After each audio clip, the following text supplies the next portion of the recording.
Bom dia, tudo bom com vocês? Aqui quem fala é o professor Rodrigo Andrade, que faz aqui o perfil do A Voz do Tempo. E eu hoje estou aqui para falar um pouco sobre o que aconteceu ontem, né? Todo mundo já deve estar sabendo aí, pelo menos na questão do debate aqui na capital de São Paulo. Eu não assisti o programa, fiquei sabendo agora de manhã, vi o vídeo, vi os comentários, vi algumas análises já de algumas mídias aqui do estado de São Paulo, falando que como vai ser utilizado pelo candidato do PRTB aí para poder ser uma cartada política, né? Essa atitude do outro candidato. Eu não vou nem citar nomes aqui, mas para quem acompanha aí a política da capital paulista sabe muito bem de quem eu estou falando. Mas, enfim, eu queria fazer esse vídeo aqui porque eu quero deixar assim a minha opinião, né? Não quanto à violência. Quem me acompanha já sabe que eu sou contra qualquer ato de violência, é, enfim, por toda uma questão de ideologia de vida mesmo, né? Mas falando sobre o ato, sim, em si que já foi praticado, né? Baseado em algumas coisas que eu tô vendo aí, saindo na mídia já, que já enxerga isso como uma cartada política pro lado do candidato do PRTB. Mas o que eu vejo, né, gente? Primeiramente, assim, eu queria embasar o meu pensamento numa visão de sociedade atual, tá? Do que eu vejo muito na sala de aula, no que eu vejo muito na situação política de todo mundo, né? Do mundo inteiro, que eu quero dizer.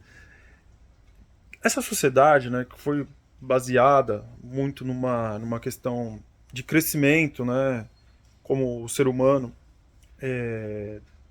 no seio familiar ali, que tinha como principal forma de educação a própria punição, né, a punição muitas vezes física, que eu falo assim, o pai, a mãe, o avô, que cuidava das crianças pequenas e quando necessitava de uma correção, não era através das palavras, né? A gente sabe, nós que somos aí mais velhos, que nem eu, hoje estou na casa dos 30 anos, que era muito comum a prática da agressão, né? Não só verbal, quanto a agressão física mesmo, né? Até mesmo na escola acontecia muito isso, né? Algumas escolas que tinham casos de professores que batiam nos alunos, né? Com reguada, apagador na cabeça, giz na cabeça, né? Alguns casos até mais graves aí, quando faziam ajoelhar no milho, né? Que eram práticas de castigo, né? Colocar o chapéu de burro, virar para a parede, né? Que eram muito comuns. Então, essa sociedade ela cresceu com essa ideia de que o respeito era através da agressão, né? Da violência. Né? Então, é assim que eu vou basear o meu pensamento, tá? E uma visão que eu acompanho nas salas de aulas. Muitas vezes o que a gente percebe é que as pessoas não acreditam numa justiça. Né? A gente tem aí todo um aparato de justiça que muitas vezes é demorado e muitas vezes ele acaba não sendo uma justiça que parece que de fato fez a justiça. Né? A, o que sai depois como pena parece que não serviu para tirar a dor de quem perdeu um ente ou para quem perdeu um patrimônio, enfim. Então, para alguns, o ato que foi praticado pelo outro candidato que agrediu é algo sensacional, é algo que deve ser aplaudido. E não somente esse ato vai ser bem visto pelos próprios apoiadores dele. Eu acredito que este ato ele será bem visto por quem tinha um pensamento contrário a ele, tá? Então, principalmente aqueles que tem aquele que fica um pouquinho em cima do muro, uma parcela deles, ao meu ver, irá para o lado do candidato agressor. Tá? Ah, mas será que não? O pessoal não vai ficar com dó do candidato que foi agredido? Claro, vai ter gente que vai ficar com dó, ele vai utilizar isso como cartada. Mas, ao meu ver, o maior ganho político será do candidato que agrediu. Tá? Porque, baseado nessa ideia de que a sociedade vê muito uma necessidade de agressão, de punição, de violência para aqueles que praticaram algum ato que não é grandioso, enfim, algum crime, né? A gente percebe ali no vídeo que ele estava ali incitando ele a tal ato, né? Como eu gosto de dizer, né? É o representante da sexta série ali, o que a gente escolhe só para ver o circo pegar fogo, né? E aí quando o circo pega fogo de fato, né? Aí tem gente que vai aplaudir, tem gente que vai ficar do lado do representante que foi agredido e o outro do lado de quem agrediu. E ao meu ver, o principal ganho político será pro lado do agressor.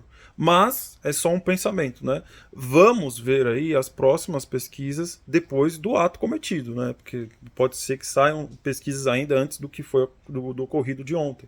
Mas, ao meu ver, o principal ganho será para o candidato agressor. Vamos ver, vamos esperar.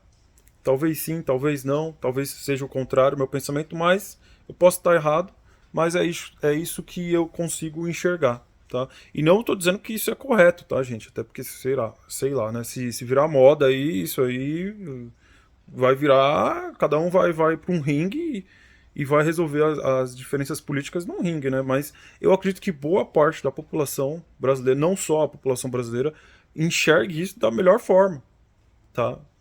Não duvido que não teria pessoas que não pagariam até ingresso para ver uma luta ou num canal fechado para assistir um embate entre políticos, né? Não só no campo das propostas, né? Que proposta mesmo a gente não vê mais. A gente só vê é, esse esse bullying um com o outro aí, essa prática que é cada vez mais de sala mesmo de aula, que a gente tem alunos que não têm um comportamento ainda bem feito, e a gente percebe que eles vão só na prática da ofensa mesmo, né? Então, assim, aquilo ali até é interessante, porque é um belo exemplo do que acontece na sala de aula, né?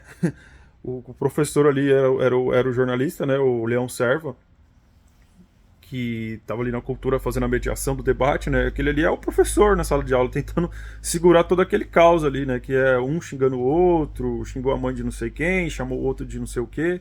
Então é assim. E outra coisa que fica bem claro desse acontecimento é que isso é uma projeção da falta de educação. Não estou falando de falta de educação familiar, educação muito bem, obrigado, com licença. Não é essa educação que eu estou falando de educação mesmo, formal, na sala de aula. É um espelhamento da crise educacional do país. Tá? As pessoas não sabem o que é política, as pessoas não sabem o que é negociação, as pessoas não têm contato com a política na sala de aula. Elas, infelizmente, cada vez mais a gente tem ciências sociais sendo cortadas aí do ensino médio ou da grade comum curricular. Por quê? Porque a intenção deles é que o cidadão não tenha conhecimento político, embasamento político para questionar ou para qualquer coisa. Então, isso que ocorreu ontem é um reflexo da crise educacional, que, por sua vez, é um projeto. Tá bom, gente? Queria fazer esse vídeo curto só para poder falar um pouco sobre esse ocorrido. E espero que todos vocês estejam bem. Deixa claro que eu não concordo com agressão, né? Mas, pensando friamente, eu acho que talvez o porvir será muito mais dessa forma como eu enxergo, tá bom? Bom, novamente, quero dizer que eu espero que todos estejam muito bem, apesar de tudo isso que a gente está passando, né? Essa mudança aí toda hora, calor, para quem mora aqui em São Paulo, calor, daqui a pouco frio, daqui a pouco volta, tempo seco, né? Essas mudanças climáticas, queimada, né? Então a gente está passando por um momento bem difícil, infelizmente nossos políticos ficam aí brincando de quinta série, né? Infelizmente. Até uma próxima, um grande abraço.